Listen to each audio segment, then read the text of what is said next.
Hey guys, welcome to this episode of the Backchannel. In today's episode, I want to do a complimentary episode to an episode I recorded about a week ago, regarding a tool for investors, a good way to make investors stay top of mind with their investors, how to get more deal flow. And that was the idea of a personal newsletter. It was well received. People thought it was very interesting and good insight into how VCs think. A lot of VCs thought it was a good idea for them. Now I want to talk a little bit about newsletters for founders. A lot of founders get this idea that they should be writing and sending this monthly investor newsletter to all the investors that might be hanging around the hoop, kind of interested, potentially may want to invest in the future. I want to cover this topic and maybe disavow of this idea that it's such a good idea to write a monthly investor newsletter to keep people up to date on a monthly basis. So first of all, what is the monthly investor newsletter? Usually I see this as people getting together a list of names, maybe people that they've talked to in the past, manually adding random people to a long email list, and then monthly say, hey, this is what we've done at Adamant. Here's some of the progress that we made. Here are the things that we're doing that are exciting. Thanks for following along. And the thought being that founders have heard it's good to keep investors updated, good for investors to get interested in what you're working on. They will attribute Mark Suster from Upfront Ventures blog posts around minds, not dots. So seeing multiple data points and maybe tracking them.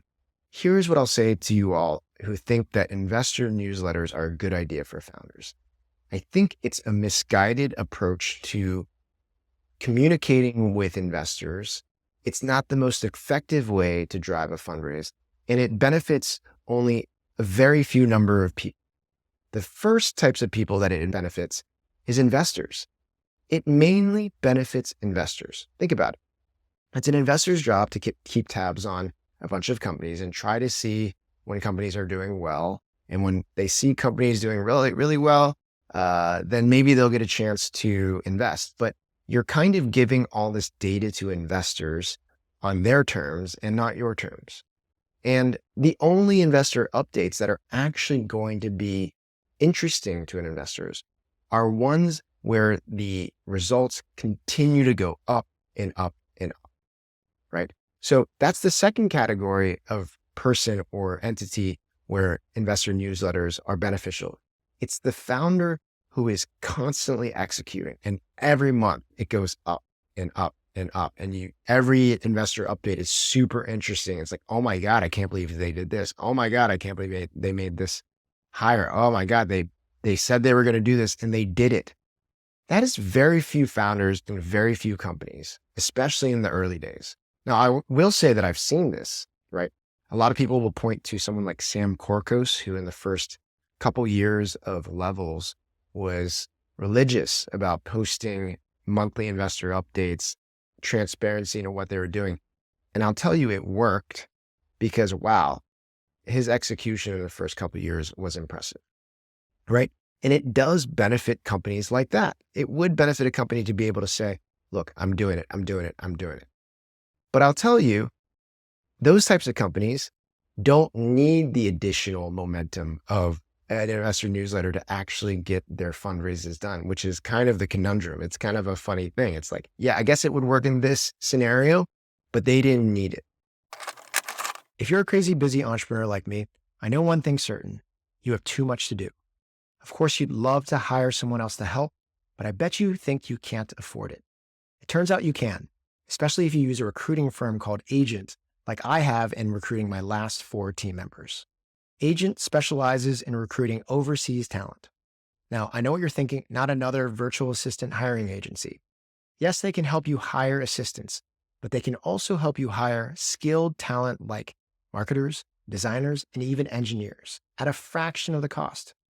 Now, if you're looking to add more leverage to your team, check out fundedpod.com/agent. That's AGENT to add your next team member. You can thank me later.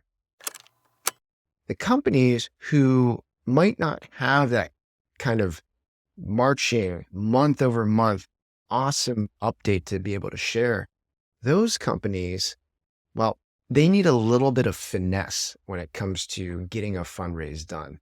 and producing an investor update where maybe you have a good month and it's kind of interesting, but the next month is kind of blah. And the next month is also kind of meh. And then the next month after that is okay, but not great. Well, that's not the finesse that you need to successfully fundraise. What I would tell people is when you think about investor communications, you want to control the narrative at all times. Even if you are a company that is fully executing and humming along and running on all cylinders, well, I think there's a more sophisticated way to approach communicating with investors and building relationships, because that's what it's all about. Here's what I would advocate for. I wouldn't do a blind monthly investor update because one, I don't think it behooves you to spend that time updating people that might not invest in you. I don't think it behooves you to share months that aren't great. And instead think about it as, yes, I might have a mailing list of prospective investors that I update, but I'll do it on my terms, and I'll do it in a way that positions the company as being interesting and that it's a one-off announcement that was the reason that you're emailing, not because you're saying you're going to do this monthly update. So, for example, if you wanted to send out an update because something good happened, maybe you would attach it to another announcement. Maybe you would recognize investors on your cap table. Maybe you would say that you need help hiring.